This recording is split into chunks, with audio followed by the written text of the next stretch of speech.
7 years ago, I was sitting in jail for the third time in a single year. And now I'm literally living my dream life in Croatia, living in a penthouse, by the way, which is insane. And I want to share with you the 7 spiritual, energetic shifts that took me from jail to Alex Hormozi's private mastermind to living in Croatia, making 25K months, working 20 hours a week, because it has not always been this way. And I've learned so much through this process. I see this all the time with spiritual entrepreneurs. And as a 4/6 self-projected projector, I just want to share my wisdom from my life experience. Because what happens is when you're getting ready to hit your next level, something always falls apart. You freeze. You're getting ready to raise your prices or invest in yourself or leave your job. And all of a sudden it's like you can't do anything. You clam up. You wonder, am I worth it? Am I being greedy? What if it doesn't work? And all of this is by design. It has to be this way. A seed has to be concealed before it can be revealed. If I just drop an apple seed on the ground, it's not going to grow apples. I have to plant it under the ground, literally, and stomp on it and fertilize it. And it doesn't happen right away. It doesn't happen right away. Okay. So the first one is nothing is expensive. Instead of saying it's too expensive, which places the emphasis on the thing, there's nothing I can do about it, I'd rather say I can't afford it. Because if I can't afford it, now there's something I can do about it.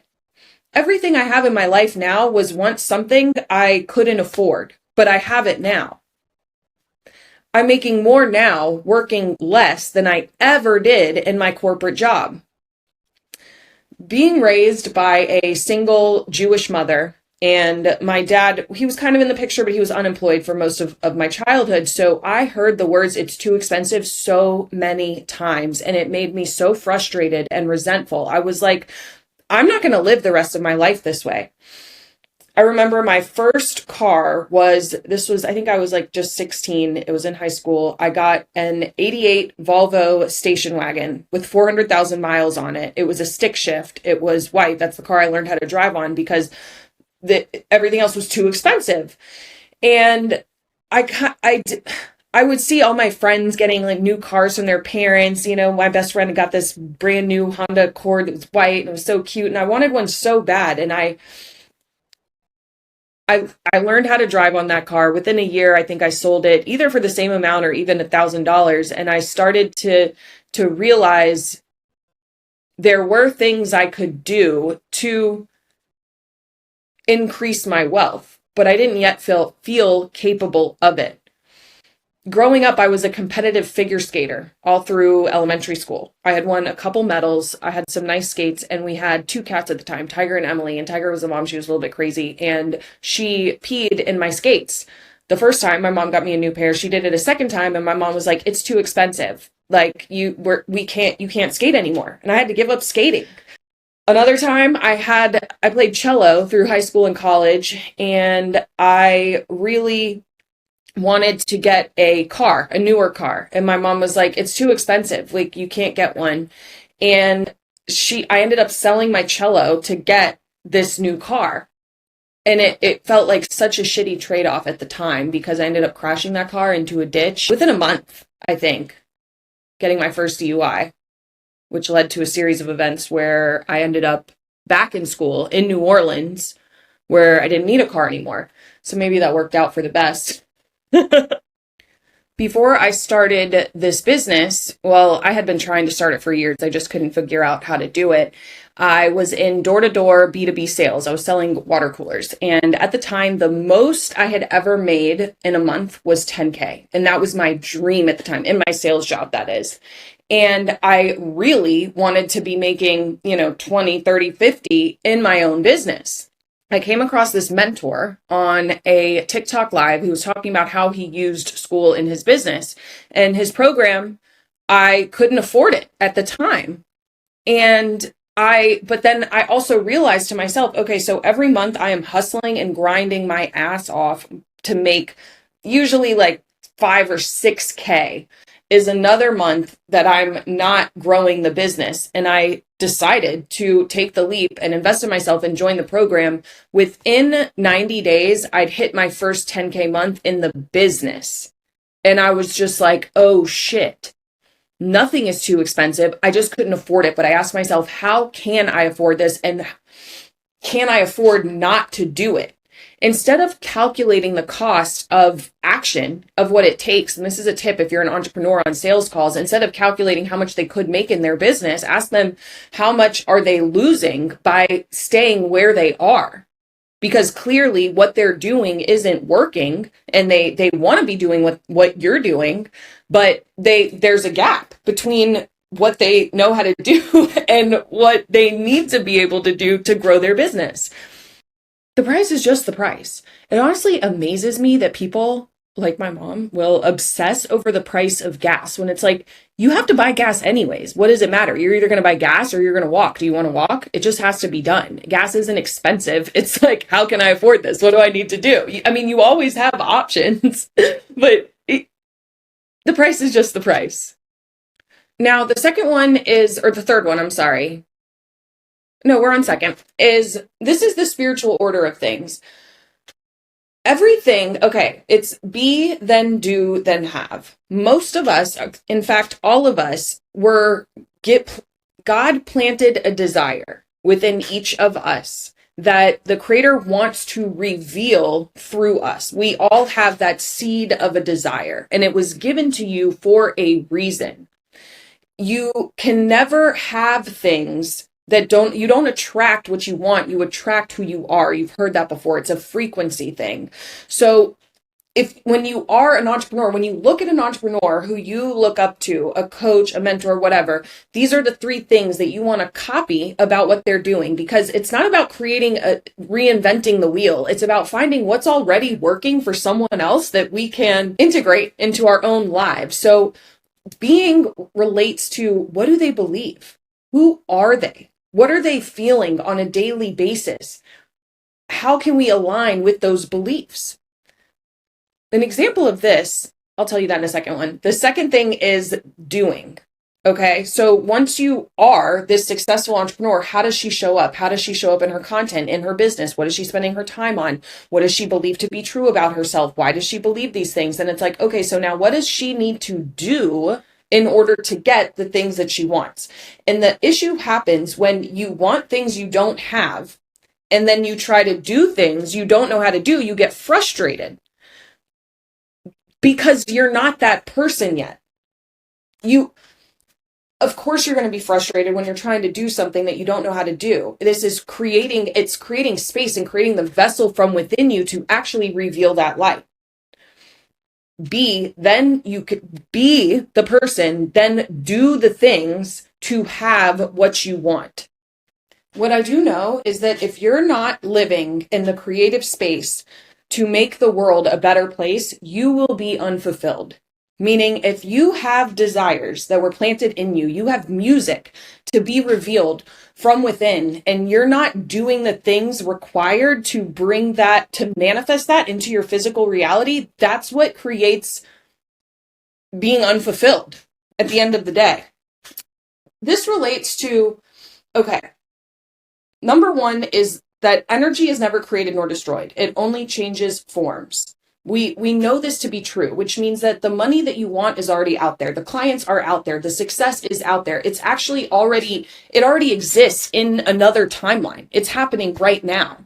But in order to jump the timeline, I have to become that person to align with the things that are already available to me. And then the second law, the law of entropy, states that anything left to its own devices will tend more and more towards decay. What does this mean? It means that if I'm an airplane and I'm trying to get off the ground and it's really foggy, it's going to be really, really hard to get off the ground. But once I'm up in the air, it's really easy to stay up in the air because you already built up that momentum, that energy to get up in the air. But most people give up. They try something for a few weeks and it doesn't work. And so they switch to something else.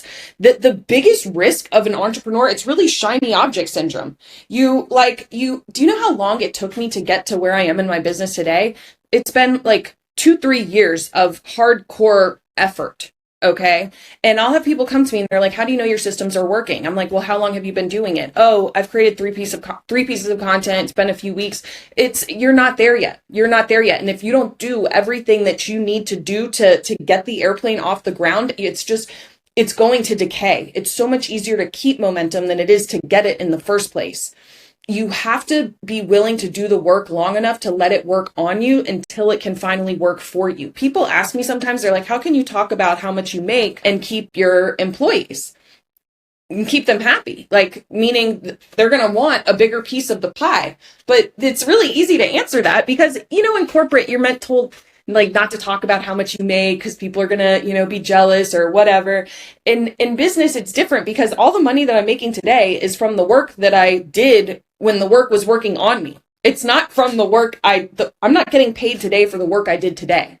The work I'm doing today is going to pay me tomorrow, next year, the next 10 years. But it took this long to get to this point. Isn't it interesting that a farmer will never plant weeds and yet they're everywhere? They're only planting vegetables or wheat or corn or whatever, but the weeds just pop up. That's the law of entropy. Like, it will literally creep up on you and you don't have to plant them. They just arrive. Anything that you want, it takes time. 3 weeks is not enough. How do you know if your systems are working? Don't talk to me until you've done this thing 100 times. One of my clients said that yesterday and I really liked it. I know people look at me now and they're like, oh, Amanda's doing it. I'm just going to do that too. Sure, you can try it, but it's not going to work the same way for you because you haven't done the work that I've done to get to this point. I'm not saying that to be mean. I'm just, if you already knew how to do it, you'd be doing it. Sometimes the biggest problem entrepreneurs have, it's that they have too many choices. And this is especially a problem for projectors. We are so focused out here and there's so many choices. And so we'll try one thing in nanny gens. Oh my God, don't even get me started. But so they'll go from one opportunity to another, switching from Facebook to LinkedIn to, Instagram to TikTok and YouTube. None of them are working. And so they keep trying something new. And then they're like, oh, I'll just do ads because none of this is working. But you don't even have a funnel that works yet. Ads are not going to work for you. You're giving up all the moment. Has it ever occurred to you that the problem is not the opportunity, it's the opportunist? You haven't given it enough time to be successful. I'm just saying. I talk about money a lot because I want you to know what's possible. And people are like, oh, you only care about the money. No, I actually don't care about the money at all. The money is just a byproduct of the work that I've done up until this point. You think that I'm just gonna, because I'm so focused on the money, that's why I'm making it. Wealth is not money. Wealth is the ability to create value for somebody other than you. It's funny that, and the reason the people who say that it's like the broke people, the poor people. Poor people value money more than they value time. They're always looking for a deal. You'll see people who go to church on Sundays, then they go to the restaurant, they'll sit there for 5 hours and they would leave me $1 tip. I waited tables all through college and it's just like, what the hell is this? Always looking for a deal, always looking to get it cheaper. We'll drive across town to get gas, a few cents cheaper. And it's just like, have you thought about the time that you wasted to get there? It's the opportunity cost of the things that you could have been doing to grow your business because you're trying to find the best deal or figure it all out yourself. Now, the next one, third one is the 4 levels of value. Let's talk about this in the context of Skool. So the first level is implementation. This is when you are physically doing the work, using your body to create money. You're setting up your school, or let's say you have the school set up and you're bringing in some clients. The first thing you're going to do is a service. You're doing something for them. And that's how you get started. That's how you get the knowledge. That's how you figure out what the hell you're really doing. But there's a ceiling. When you are only relying on your muscles or your physical effort to make money, there's a cap. You cannot grow past a certain point. It doesn't mean that the work you're doing is invaluable. It's just, these are the levels of value. It's like if you're a housekeeper at a hotel, people are always calling, complaining, the sheets are dirty. I need you to fix my sink, to do this. And hotels cannot run without a housekeeper. And yet they make the least of the entire business because they're in implementation. Now, that doesn't mean you can't create wealth if you're a housekeeper, if you invest your money correctly, but the wealth isn't coming from the work you're doing today. The next level is unification. So this is where you are managing people. Maybe you've hired a VA or you're kind of directing your clients. you're going to make more than you would in implementation, but it's still not the highest level.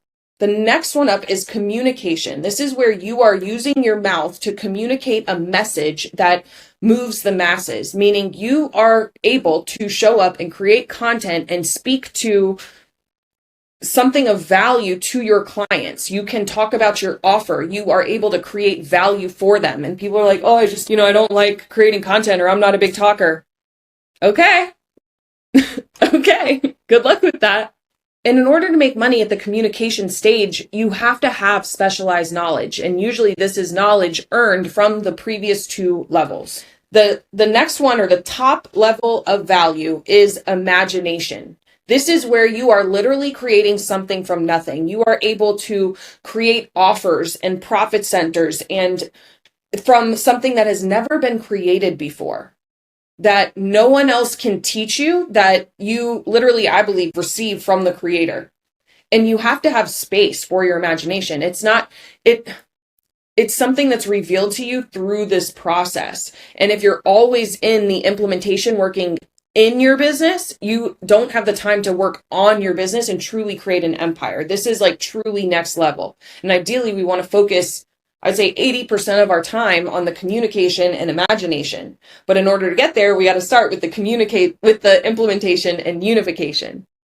Because wealth is always, always spiritual. We talk about this in Kabbalah, that 99% of the wealth, abundance, success, prosperity you want is created in the spiritual realm.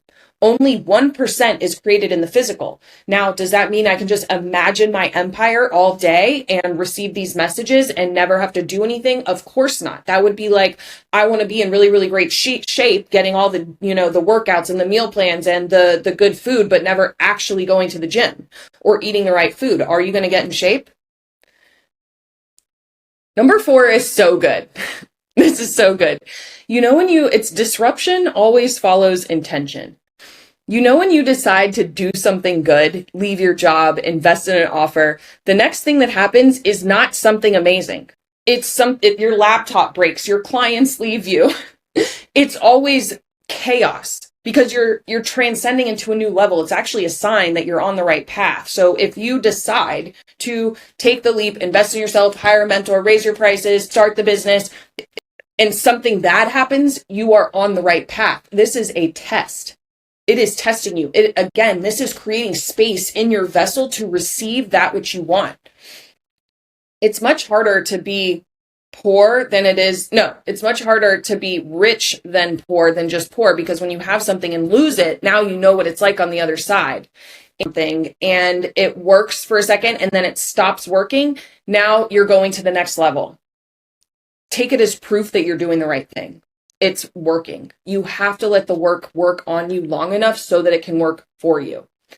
Again, the seed has to be concealed in order to be revealed. If you just give something to someone who is not ready to receive it, you're really creating bread of shame. Number 5 is, if you're not creating, you're dying. If you're not growing, you're dying. This ties back to the law of entropy and what I said earlier about if you're not living in your creative space to make the world a better place, you are going to be unfulfilled, because there is a desire within you wanting to be revealed that you are resisting. And that's what's creating this space. To create space for more clients and abundance in your business, it's you being broken but happy, or kind of being empty, knowing that there is nothing but you and the light of the creator. If things are not working out the way that you want, it is a good thing. When you can create from this space of emptiness, of brokenness, but doing it anyway, you are revealing more light than when everything is just working for you. I've really learned this a lot when it comes to creating in my business, doing it from a place of joy. I'm not doing it from a place of, I have to make money, I have to prove myself, I need the recognition, I want this. It's really like, I have to do this. This is being called forth from within me. And when you do the thing without the expectation of seeing a result immediately, that's when the magic really happens. 6 is that wealth is spiritual, not financial. Like we just talked about, wealth is not money. Wealth is the ability to create value for someone other than you. Do not start your business to make money. Do not start your business because you want to provide a service to humanity, and then the money is just the natural byproduct. When you show up from that giving place, money naturally follows. It naturally follows. It just, I swear, it just shows up. And so don't be attached to any one client or opportunity or, business deal. Understand that it's all from the creator. It's all from the creator. And you're doing this because you must, you have to. There's your music inside wants to come out. 7 is calculate the cost of staying small. Don't just look at how much it costs to do the thing, to do the program. Calculate how much you are losing for every month you stay where you are. When I took the leap and invested in that Skool mentor, I really didn't feel, I felt like I couldn't afford it. But I asked myself, how can I afford it? Because if I'm just like killing myself literally as a projector to maybe make 10K a month, 2 months out of the year, how much am I losing? Now I'm in my business making double that, working half the hours. So I literally couldn't afford to stay where I was. I did the math. I was like, dude, if I want to be making 20K months without, working 40-hour weeks, and I know that this isn't possible for here, it makes the deal look like the opportunity of a lifetime. So if you're just trying to sell your client something and you're only talking about the opportunity, but you're not talking about the cost of staying the same, that's the real cost. We're more terrified of losing something than we are incentivized by gaining something. You've got to look at both sides. No pain, no sale, really. Because if there is something that you can do to make your life better, and the only reason you're saying no is because of the money, you're doing yourself a disservice. Look, I went from jail to Alex Hormozi's private mastermind, now living in a penthouse in Croatia. If I can make these shifts, so can you. I promise you. You just have to start somewhere. There is plenty of room at the top. Most people stay stuck because they're mediocre. They don't take action. So their results are non-existent. But if you're willing to do the work, you will see results and stick with it long enough. So can you. You're being called to a bigger, brighter future, and it's going to cost you your identity now. You just have to decide what's more important. If you're ready to stop playing small, I am running my 5-day freemium Skool challenge where I work with you one-on-one for 5 days to build your entire business foundation, aligned with your human design, of course. I only take 2 people per week, so the space is limited. I have client calls and other things I have to do in my business, but I love doing these. I have a link below